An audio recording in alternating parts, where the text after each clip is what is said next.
Hello, everyone. Welcome to our third masterclass.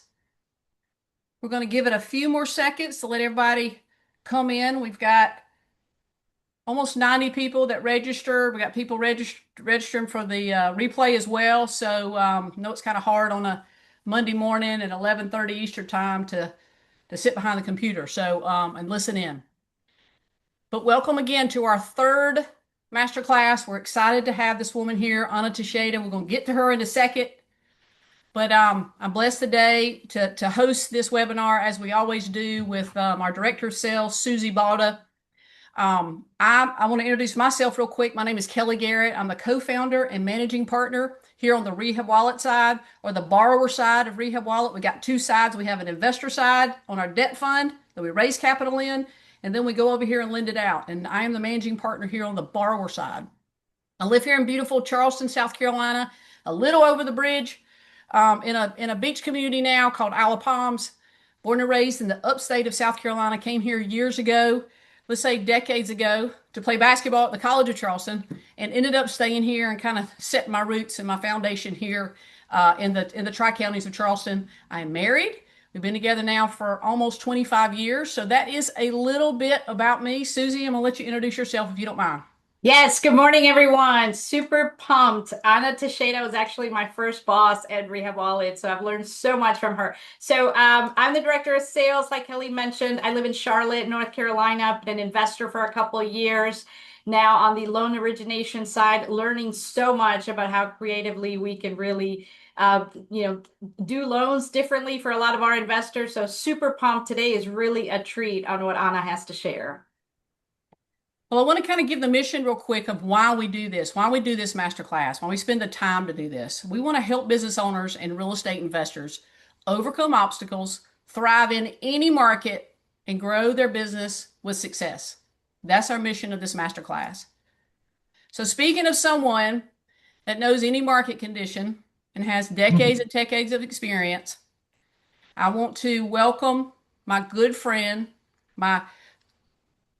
of many decades, my colleague of many decades, our own Rehab Wallet Director of Portfolio Strategy, Anna Teixeira.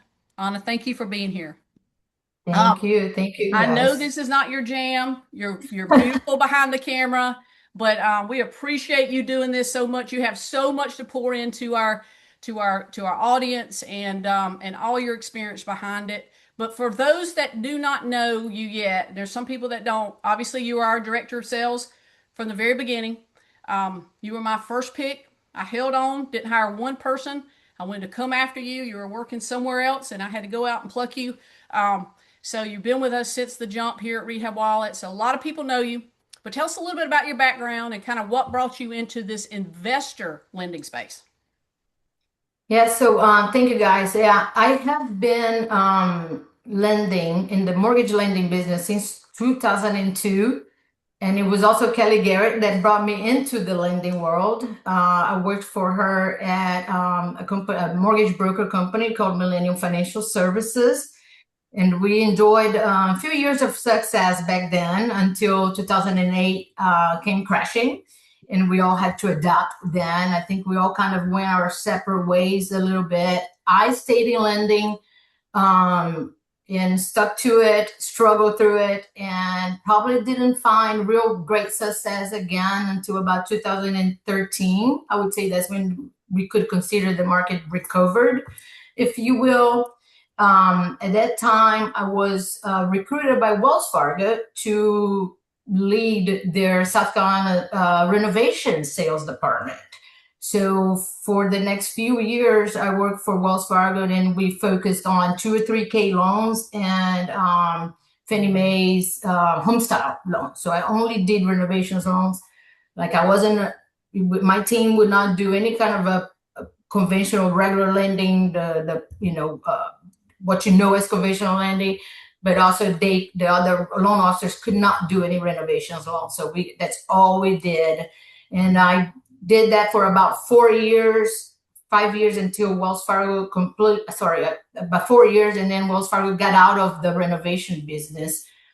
Those loans were super difficult. And as some of you may have know, And then I went back to just conventional type of lending from 2017 to 2022. And then Kelli showed up again and recruited me to come work for Rehab Wallet. And if you guys know Kelli, you don't say no to Kelli. So I gladly came back to work for Kelli in 2022. Honestly, it was not super familiar with hard money lending then because of my conventional background. So it was very interesting to me to start working now directly with investors instead of home buyers. It's a completely different ballgame, different type of lending. So now I started off as a director of sales, and now, as Kelli mentioned, I'm the director of portfolio strategy, which that entails, I help with the lending guidelines, some underwriting. We do the portfolio oversight, constantly trying to see potential red flags, potential trends before they become a larger issue. So that's basically what I have been doing lately at Rehab Wallet. Personally, my first flip was also with Kelli. It was back in 2003. We bought a house in Park Circle, for those of you that are familiar, and we went to the courthouse steps and raised our hands making bids. I don't know if it's not in the courthouse anymore. So that's back then. And then since then, I probably have flipped a few properties, have some long-term rentals, midterms, Airbnb, and some other types of real estate investments. You mentioned the crash in the 2008, 9, and 10, and my voice might project and go down when I say that, because that was a hard time. That was it was a hard time for me, and on a personal side, my dad was passing, and at the same time, the real estate world was crashing. It was just a very, very, very difficult time. But our first masterclass person that joined us was Ben Newman, the great Ben Newman. And he was talking about, hiring people and going to war with people and that kind of thing. And the ones that you want to go to war with and be in that foxhole with, there's people that have been through things, been through obstacles, and how they actually fight through that. And so obviously this is a big indicator of your success, I believe, is because you've been through it, seeing what can happen. And by now moving you from a sales position and more to a portfolio strategist inside Rehab Wallet is the best thing for our investors and best thing for our borrowers and best thing for everyone around, because you have seen that. So my first question is, and we're going to do more of a Q&A with Anna today. So if you would, anybody that's on the call, go ahead and put some questions in the chat box, and Susie will catch those at the end. But my first question is, what's been the biggest change in the lending, maybe trends that you've seen during your career?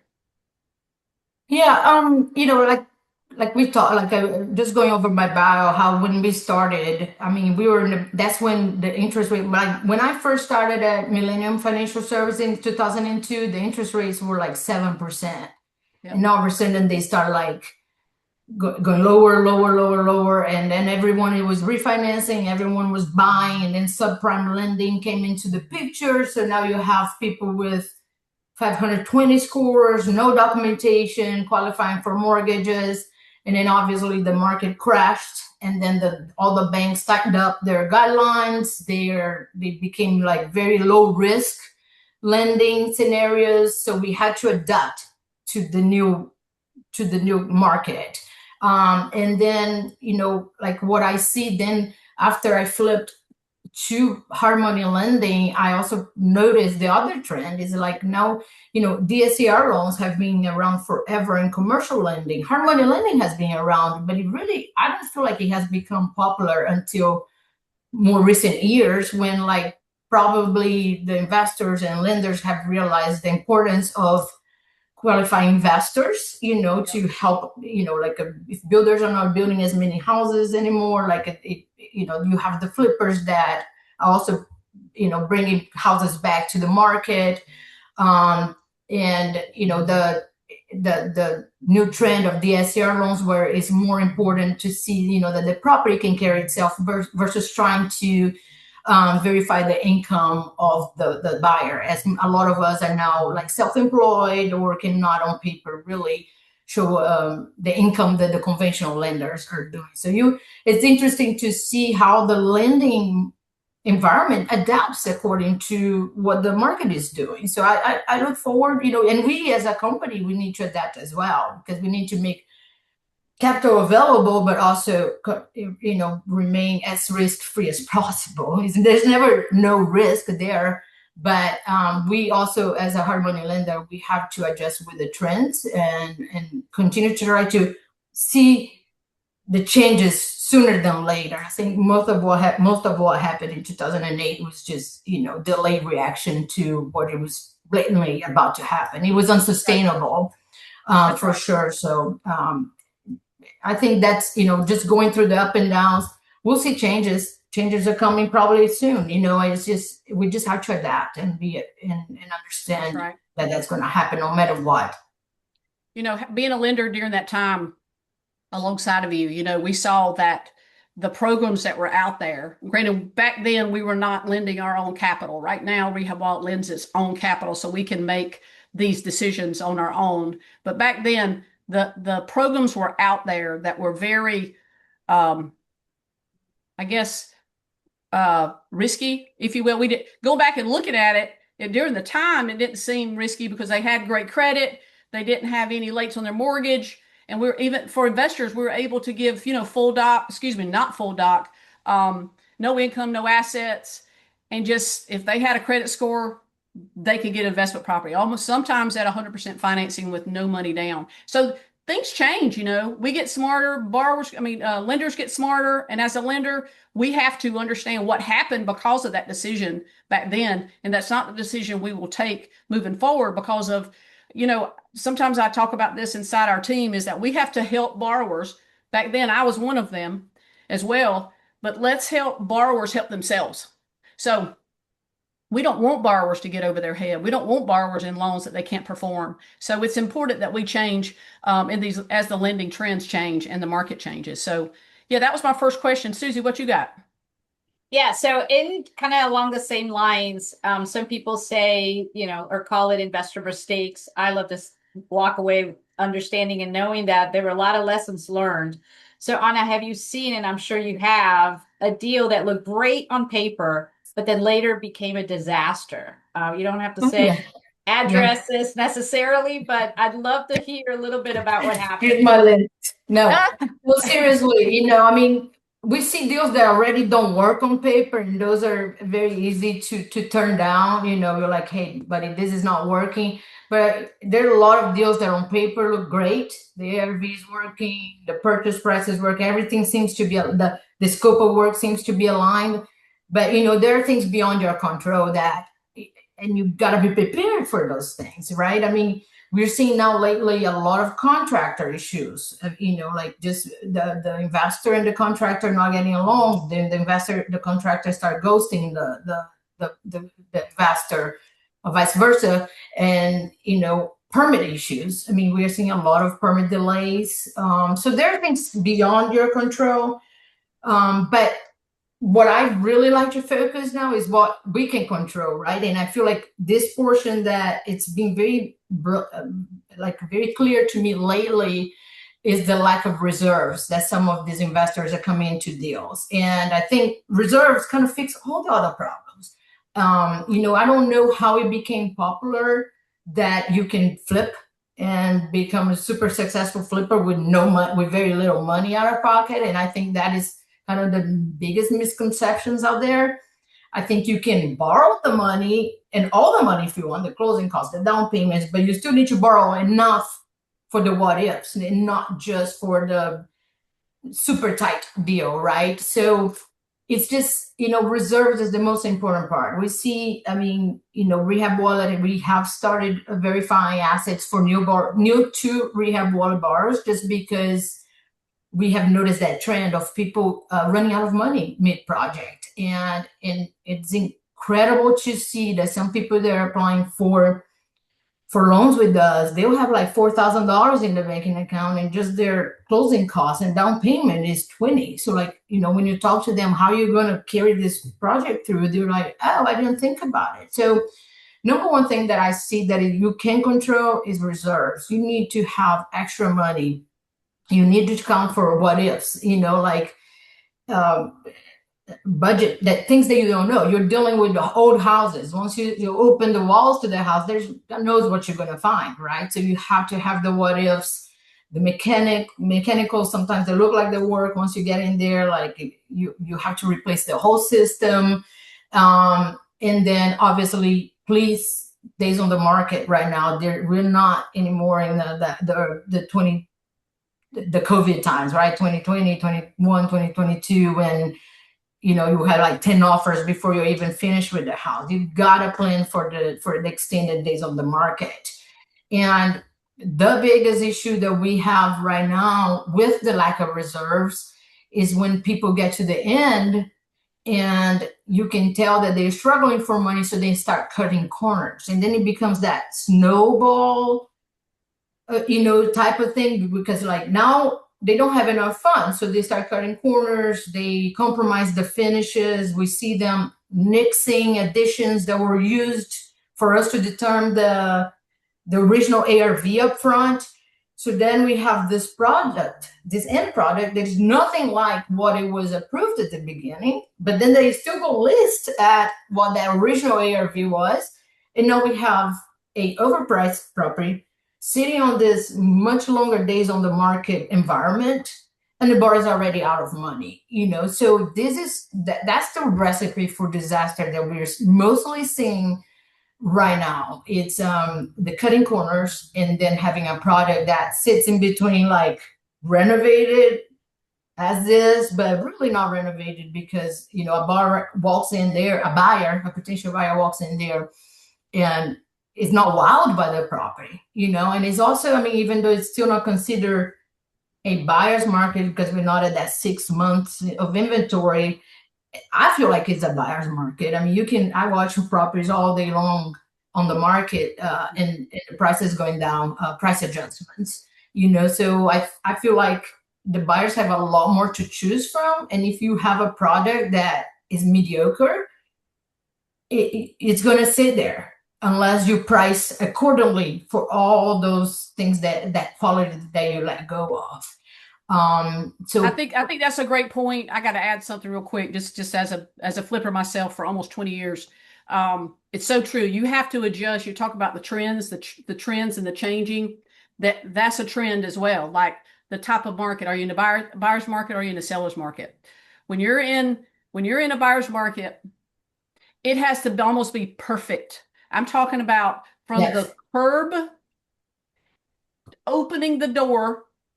Does it open flush? Does it open nice? And instead of like, oh, I can't even, the key doesn't even work. Oh, the lockbox doesn't even work. It just sets the tone for that buyer coming through. And then you got to wow them, and you must stage.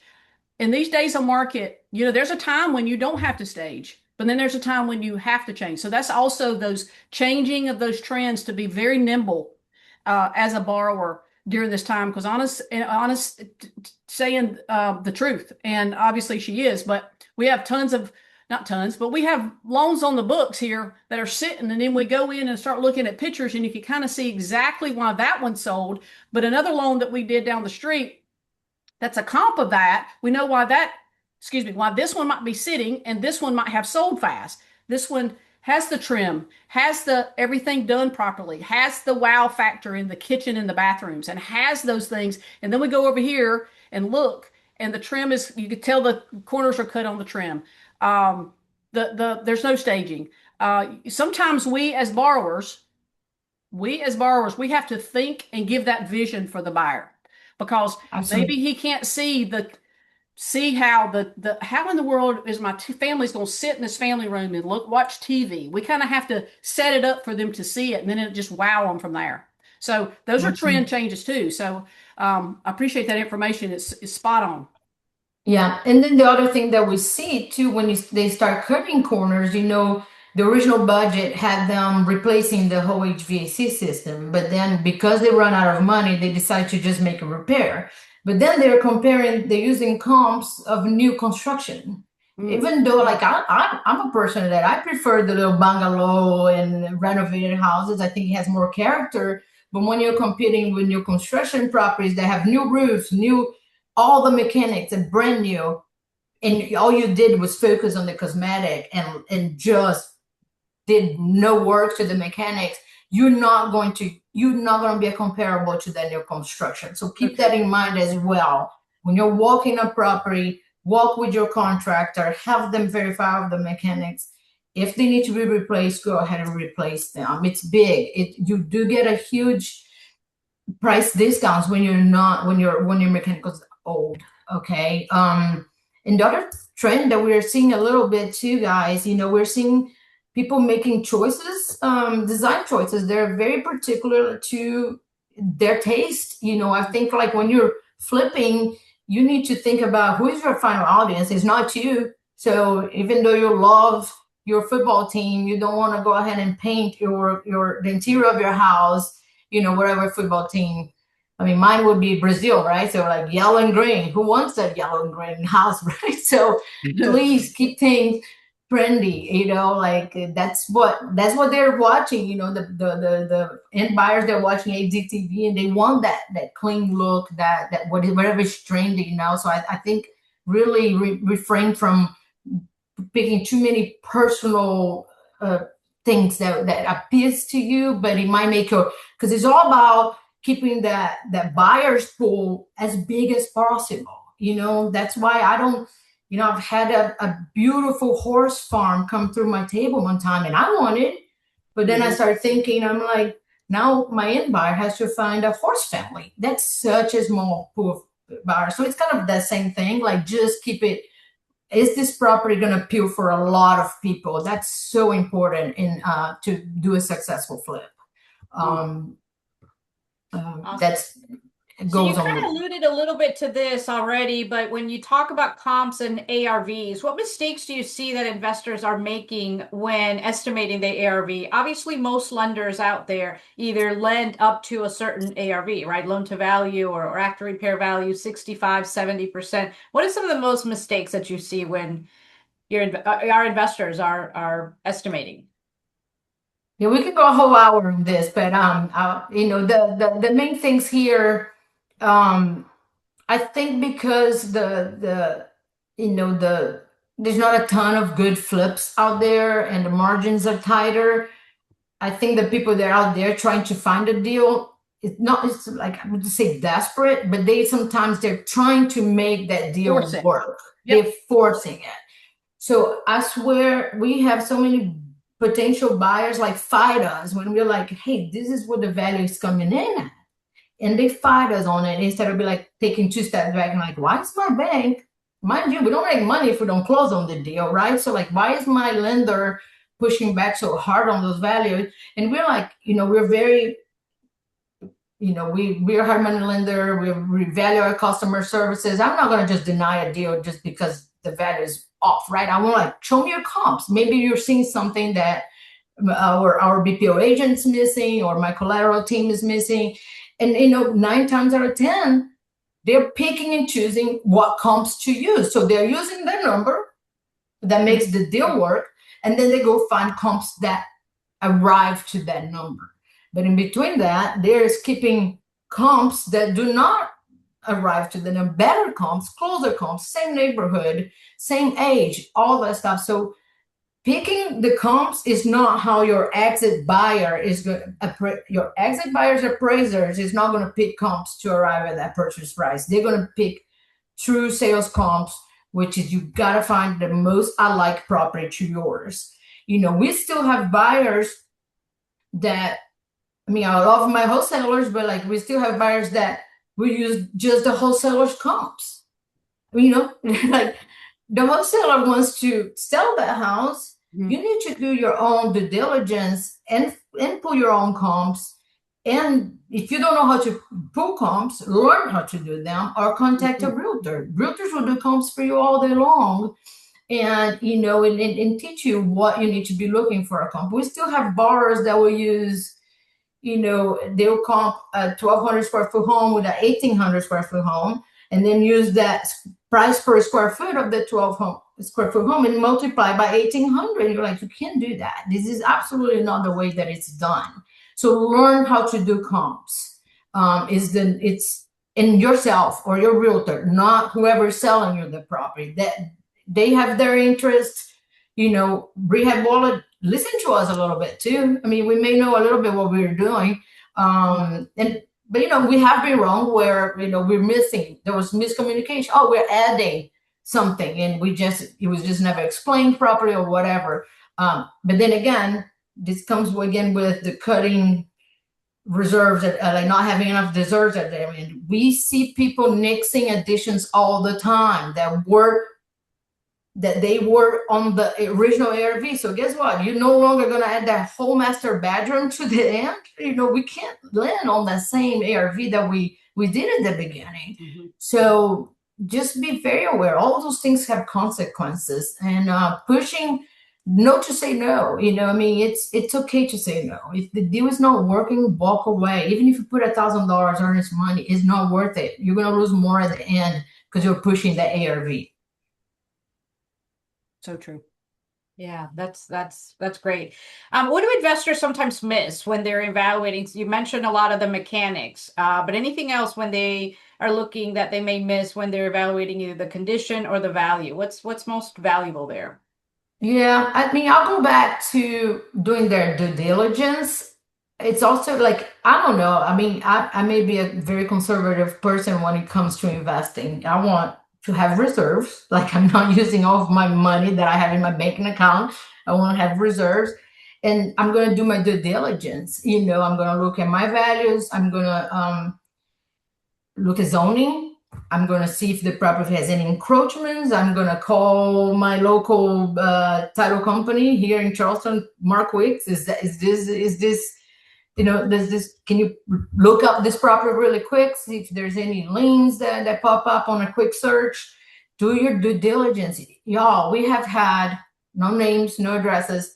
We have had people that had no idea that that their driveway goes through the neighbor's property, so it needs to have a recorded easement. No idea they wanted to put a mobile home on a manufactured home on a property, and that the city had already said no more manufactured homes, but they just assumed they could put a manufactured home because there were several manufactured homes around it, but they were grandfathered in. Like, and those deals, if we had not stopped, they would have gone through. Recently, we had one where the TMS number on the contract was not even the property they thought that they were buying. It was the lot next to it. So I don't know how some of these investors are going into flip without checking everything, because you make one of those mistakes, we don't catch it, you end up with a useless lot that you can't do anything about it. So take your time. There's no rush. The right deal will come across. You just have to have the right reserves and do your due diligence. You have to do it. Man, that's some gold. I seriously, that's some gold. We've all done it. Slowing down, I think, is the biggest thing, not rushing it. Again, we want to, Rehab Wallet and any other lenders, we want to kind of help you help yourself, right? That's the main thing, is that you don't want you to spend 6 months on a project and have to bring money to closing. And it happens. It happens. We've done what, 2,600 loans in the last 6 years, something like that, maybe a little bit more. There's been times when people had to bring money to closing, and we're trying to just to get out of it. Okay. And they spent that whole time. Everybody's made money except them. And that's not what we want. We want you to make tons of money. That's the name of our game here.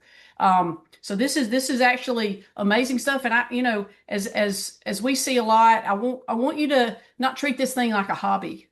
I think we get in this thing and you want to, these endorphins that we have as entrepreneurs, we're deal chasers. We love a deal. We love a deal. Like, so take another deal. And once we get the deal, we're bored, right? So I think we got to take the time on the front end. If your goal is to make money, which I think it is, and to provide for your family, and to build a legacy for your family. All the things that I hear all the time as a community leader, as a teacher inside our community here is that we want to make money for our families. Okay, if you're going to do that, I think you got to take it serious and go slow on the front end and build it like a business instead of like a hobby. And once you get something under, wrap your arms around it, love it. Let's work it through. Don't worry about the next deal that you're coming on until you got this one moving forward. So many people come in this business, and trust me, I did it 30 a year, 40 a year at times. That's a lot, but I didn't do that until year 18. My first few years I had to practice. Me and Anna were, going down, and she didn't even know what we were doing. I think that'd been the second time I had done it, right? It's like, hey, are you ready to go buy a house? We get ready to go bid on something at the auction. And so at the first you can't do that. You got to take your time, treat it like a business, educate yourself. And we love to educate people. If there's one thing inside this team, our team loves to help, and they're go-givers, and call us. There's lots of people here that have that done some flips, and we'll help you through it. Yeah.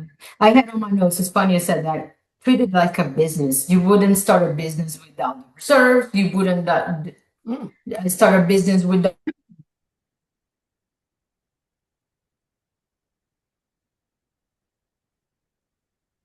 Susie, can you hear Anna? No, Anna, I cannot. I we think lost your audio. Yeah, okay. Try it Can now. you hear me? Yes, There we now go. we can. Okay. Treating All right. like a business. Have enough reserves, do your research, like that's what you would do before you would start any business. So I That's don't right. know why flipping would be different, where you're just like, oh, I'm just gonna do it. I'm just, I want to flip a house. I see on TV, it's cool. It's Exactly. not, guys. It can break some people. I mean, it can be It a will. fun money that you lose, but like we've have had people completely go under. So it's treat it serious, and then you can be successful if you do. Mm-hmm. Awesome. So kind of along those lines too, when investors are ready to start scaling, right? I think it was a year and a half ago that we established some different guidelines from lending for us, where we, did not approve new borrowers that did not have a new relationship with us yet, or established relationship yet. They can only do set number of loans. But for the people that are at that point of scaling, what is kind of maybe one common mistake that you see real estate investors make, and how do they avoid it outside of reserves? Yeah, I think from our experience at Rehab Wallet, that I can tell like when scaling went wrong. It's number one, there's two. Number one is when the floating of the money, right? Like they use the money from one property, the draws from one property to put the down payment on the next one.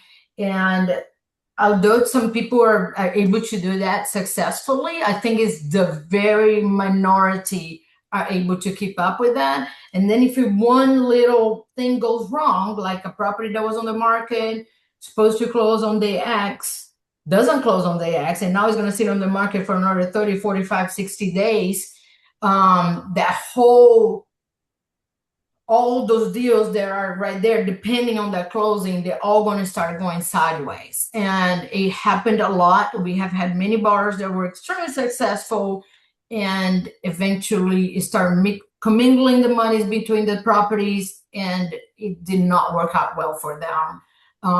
So that's one thing that Rehab Wallet, when we start seeing the scaling go wrong, we try to kind of like watch the red flags on that and try to help the borrowers, because some people need like the guardrails. I mean, otherwise they're just gonna keep going. Like it's kind of like I've heard someone say too. And the other point I have on scaling is they can't stop. They get addicted to buying houses because now everyone knows that they're a big buyer, so all those deals start coming to their table and they can't say no. So then they just keep buying. But it's one of those questions. I mean, if I had 5 very successful flips going on, but now I have 10, but now all my 10 are all taking 1, 2, 3 months longer to finish because my contractors have that much more volume. My team has that much more volume. So now my holding costs for 10 properties just went up, by 2 or 3 months. was it worth it? Was it worth to scale that high? So I think that scaling is something that a lot of people want to do just because they want to quit their W-2 job or just make more money flipping. But you also have to really know, I think you have to be very this like have a very good discipline about each property is a business by itself. I think that's how I would look at it. You know, you don't commingle money, and you keep each property, working as its own entity, and also find out where the sweet spot is for your team. You know, I mean, I don't think scaling for someone, it might be 5 6 properties a year versus 20 30. So just know what you want to be, I mean, if the extra profit is worth, Yeah, I and don't like the comparison, right? Somebody defined it as a thief of joy. So don't compare yourself to yeah, somebody else. Just know what you can do or your team can do, and the max and your pocketbook can do.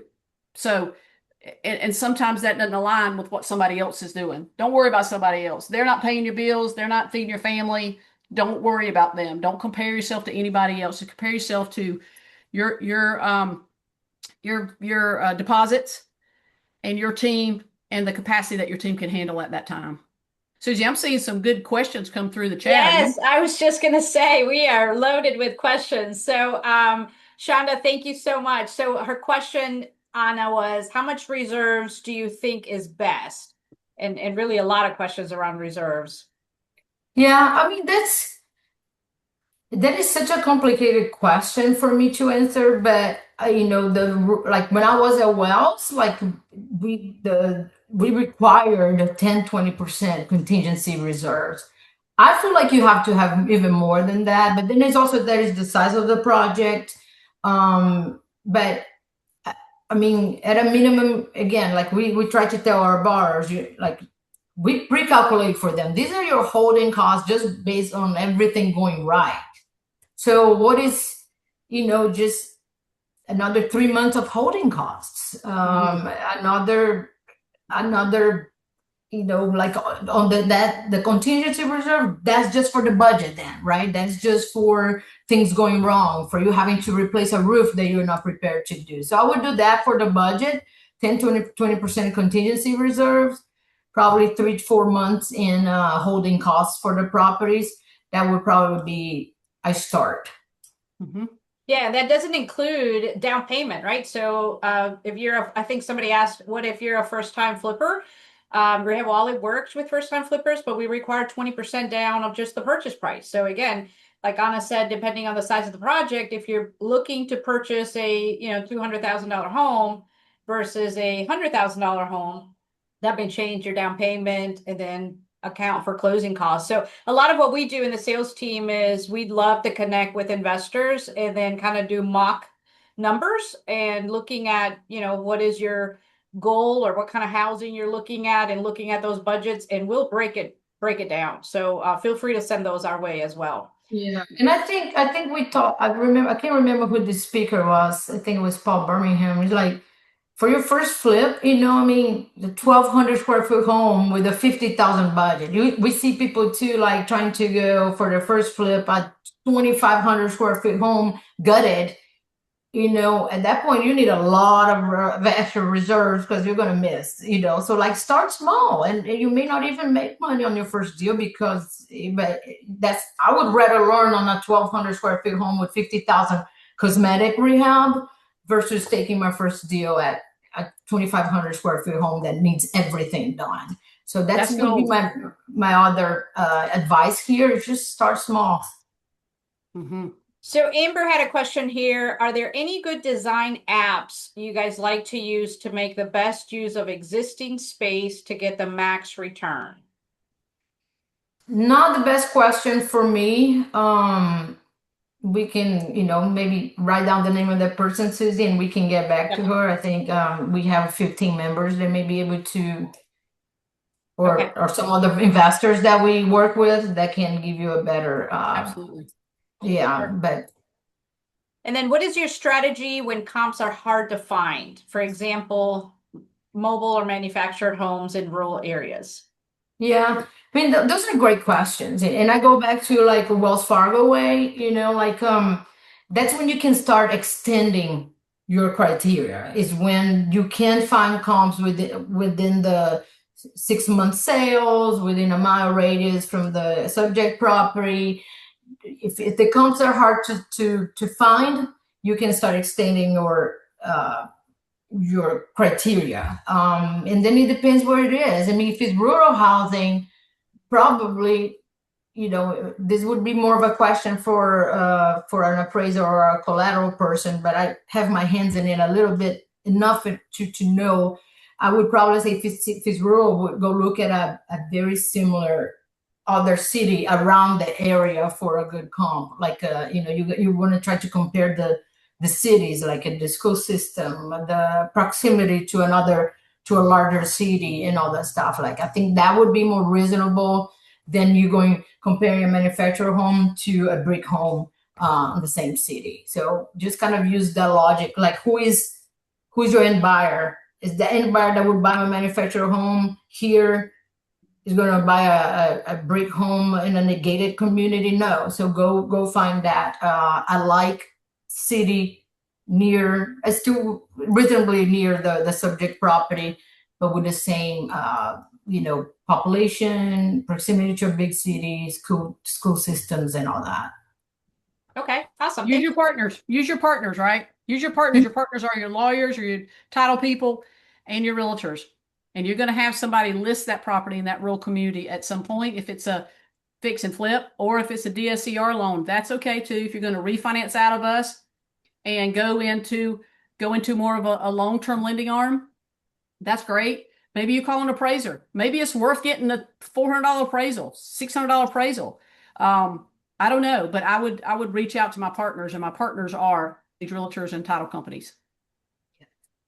Okay, TK Bradford said, if an investor doesn't necessarily have personal reserves, do you suggest that the investor consider partnering with someone who does? I mean, I'm okay with that. Again, I'm not even saying, like at the beginning I said, have reserves. And I'm not going to sit here and say that we don't have borrowers that bring in investors for the get fund, for the down payment, for everything else.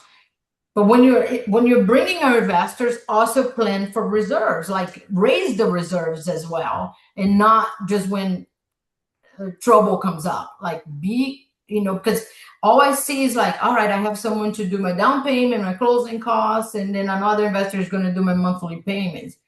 But give those investors the what if numbers, right? With the 3 or 4 months of higher holding costs, with a possibility of you having to redo the entire HVAC system and duct work. Like just count on like raise that money too for the what ifs. But but I like that as a strategy, right? Like I'm okay with that as a strategy. I'm going to raise the money, but I think I personally would like to have my money for my first couple of deals to I think you have to have your own reserves for your first deal. If you're like, I know the guys are scaling, they typically raise the money, and I'm okay with that. But I would recommend your first deal, do you have your own money? Because that means that you know how to budget yourself. You're able to save money. That tells me more about your financial skills than anything, too, right? I mean, if you haven't been able to save $20,000 in the past 10 years of your life, why do you think you're gonna just be all of a sudden successful at this? So is a discipline. Like some of these guys that we're talking to, and I'm very proud of this, that we have denied their loans. Now that we look at bank statements for new, they come back to us about 6 months later, and they're like, look how much I saved, and I think that's a great bar. They were able to be disciplined and come up with that money. I like that. That tells me a lot about them. Those the young or people just starting out. And if you don't have your own reserves and you want to team up with an experienced borrower, absolutely. And both you guys will be guarantors. Both you guys will look at both your reserves and so forth. Maybe he or she will come in with reserves and you're going to be boots on the ground. So we never like to tell anybody no or don't want to, or to push you away and say, no, we can't do your loan because we want to do everybody's loan. However, we want to set you up for success as well. So team up with an experienced borrower. You're going to learn a ton on your first few and split the profits. All right, next question. Have construction costs seemed to have settled down? I think, I mean, everything is much higher now. We were just chatting about this like not long ago because I think one of our flyers had like, anything above 50,000 was a complicated rehab, and we had to like, okay, this was a while ago. Like I would say like an average of rehabs now are much larger than that. We see, probably more 100 plus rehab budgets coming in through our table. So I would say that it's more of it. So that would say like, yes, the costs are more, but I haven't seen a jump much more than that in the past year or so. I think it has stabilized a little bit, and you definitely don't see, a little while ago we had like delays in materials. Like we had a lot of borrowers like, I'm still waiting on my windows to come, and I haven't heard that much that stuff. And I think that the demand, the supply and demand was increasing the value, the prices, but it seems to stabilize to me. I don't, Kelly, do you Yeah, on the streets? I think it's stabilized. I think it's stabilized from, a year or two, maybe 18 months ago. It's stabilized and it's not showing that direct hockey stick. Yeah. Are they So it's expensive? not cheap, Yeah. but it's stabilized. So Yeah. I just rehabbed the primary residence. Anna, you have too. Yeah. So it's not cheap. However, you know, as a flipper, the pro desks at Lowe's and Home Depots, there's a particular desk that you can go up, and I used to wear them out with questions, and I would get pricing at those pro desks, and they're super helpful. They want you to to come get all your lumber from Lowe's, so they don't want you to go to the lumber companies. They want you to come there. They want you to come get all your trim from there. So they're super helpful. So I would go and price it all out. If you're doing certain amount of trim or certain amount of definitely appliances are easy, cabinets are easy to get pricing from.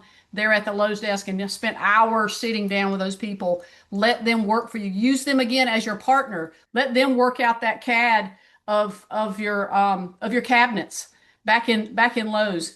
If you're talking about the beginning, if not, you might have a cabinet company if you're more experienced in that kind of thing. But do your homework and then put those contingencies in there in that line item that Anna's talking about. But they have stabilized. Okay, awesome. Anna, if you could give investors one piece of advice to protect their capital, what would it be? Well, I think that would then I'll just summarize everything that we went over. Number one, do your due diligence. Like I said, do your own comps, find out everything about the property, easements, TMS numbers, zoning. Walk a lot of things. I don't think I've mentioned this yet, but like walk the property with your contract. We see a lot of scope of works is still coming in very immature, if you will. Like you can tell that the borrower is the one eyeballing everything. I personally would not flip a house without walking it with my contractor to get their specialized eyes onto the line item that needs to be fixed. I think eventually some of these investors get good enough where they can do the pre-scope of work without walking with a contractor, but I would recommend walking with a contractor. And with that said, it's very important to maintain a good relationship with your contractor. So again, reserves, pay your contractors on time, keep those guys happy, y'all. Like we are seeing a lot of contractors walking away from deals. Like keep contractors happy, paid on time. So then you need reserves. Keep your, underwrite conservative. I know that's kind of sucks because then you may say more no to deals than you would like, but you have to underwrite conservative and then be happily surprised at the end if you are able to get a little more money out of this project. But go with the conservative ARV, go with the higher scope of work, and see if you're still willing to go with that property, and then work your butt off to try to bring those two in a little better so you can make more money. Time is money. like you can't put any of these properties on the back burner. If you're borrowing money, unless you have very cheap money from family members, if you're borrowing money to do fix and flips, it's not cheap money, right? So like you gotta be on it. You gotta be on it, and no one's gonna treat your money better than yourself. So you gotta stay on those contractors. You gotta go to all those job sites and stay on them. Um, Again, don't I think we still see a lot of people ignoring the mechanicals of the house. Like, please, those are important. We have seen so many people not doing the mechanicals and then trying to compare the house with new construction. As little character as a new construction property may have, all those big ticket items done completely brand new is going to beat a cute bungalow with everything old all day long. So just pay attention to that. um Reserves, don't force the deal. We're losing you. Talk again. Your internet cuts it. Nope. Can you hear me? Well, there Yep. you go. Now you're back. Just I think, where did you stop hearing me? The mechanics? Yeah, the reserves piece of it. Yeah. Well, just reserves again to be able to do everything that needs to be done to achieve that high ARV, and be okay with walk away from the deal if it's Yep. not a deal. Just be okay with it. One of the best deals you might do, I used to say this all the time, is the ones you say no to. Yes. I remember before 2008, I walked out of a property, had $5,000 into it, but the market had already softened too much, and I'm like, keep my 5,000. I'm not buying this property. And Yep. it would have been one more property that I had to deal with through that tough Yep. times. Yep. So I know people don't want to miss out on, or go back to the seller. You know how many times we say no, they fight us, like the borrowers fight us on the value, and we stick to our value, and then they go back to the seller and get a discount all the time. So just don't fight it. Don't fight me. Go fight the seller. Good All right, we stuff. got a couple more. Is there a specific strategy you recommend for draws? Well, also not the best person to answer this question, but what we see going wrong a lot at the beginning, it's people using all the rehab budget too much at the beginning and not pacing themselves better, and then running out of money for the finishes at the end. So how we try to look at it now a little bit with draws, but we can have maybe another call on this, or we can put something online about this, is you got to think of your rehab budget as percentage of completion as well. So if you already, like, you only did like the first 3 line items, and your budget is already 70% and up, it's not gonna work out. So you really have to plan it that way, where your budget walks with the completion. Not sure, again, I'm not the best person to do that. I'm not that involved with draws at this time, but I believe that is a common mistake that we see, is like people wanting 70% of their budget and they have not even started any of the finishes. That will typically turn into trouble at the end. Mm-hmm. Yeah, and another tip we have, and if this was done internally by our draws team member, but we have a draw tracker that we ask every borrower at Rehab Wallet to submit prior to us funding the deal. And someone internally reviews that draw tracker, and we give you, support, added questions, or, a little bit better guidance, because like Anna said, sometimes you either under budget, over budget, or didn't budget at all. I was involved in one where they totally forgot the line item for paint, and it was a fix and flip. So we do guide you on that piece. So we've got a question that I'm not sure we can answer, but I'll ask it anyways. Good contractors are so busy. Do you have a list of good ones and reasonable inspectors too? We know contractors, but it's something that we do try to stay away from. Would be referring contractors, because it's a little difficult situation if something were to go south between the bar and the contractor. But all the REI events that exist, you can probably talk to fellow investors, and a lot of them are willing to refer you their good contractors. So when looking for contractors, call the referrals, like call people that have worked with them before. Verify that they were indeed they worked for them and they were happy. You can pull a lot of stuff online about contractors too, because a lot of our bars now are contractors. I'm pulling, I chat GPT them, I Google them, I can go to the counties where they do business and see if they have links. You can also do a lot of homework on your contractor before you sign a contract. I mean, you see, a lot of contractors will have tax liens and stuff like that. That's kind of common for them. But if you see like breach of contract and people complaining that they walk away with their money or shoddy work. You see that on the Bass Business Bureau, whatever, which one's that? BBB.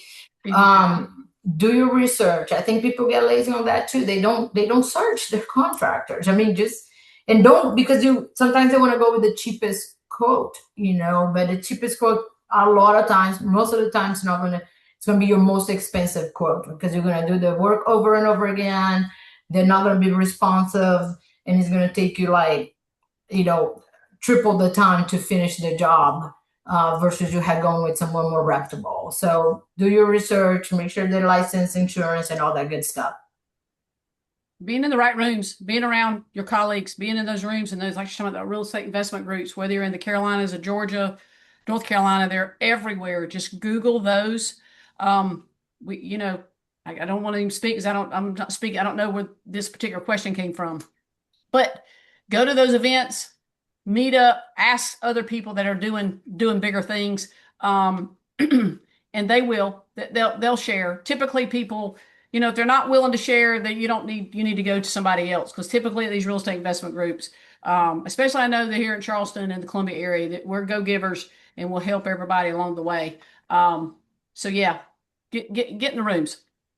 I think at a minimum, they're willing to tell you who not to use, so Yep. that you can get that. Perfect. All right. Okay, guys, we are running out of time. So if you have any questions, go ahead and loop them in. But in the meantime, I did want to remind and invite everyone to join us next month. We're going to skip because of the 4th of July weekend, but we're going to do it. We're going to do it on the second Monday of July. It'll be Monday, July 13th at 11:30 a.m. And we're going to have Jason Kusana join us. He's the founder of the Suites at our next webinar. So make sure that you sign up for that. That's also going to be a really great treat.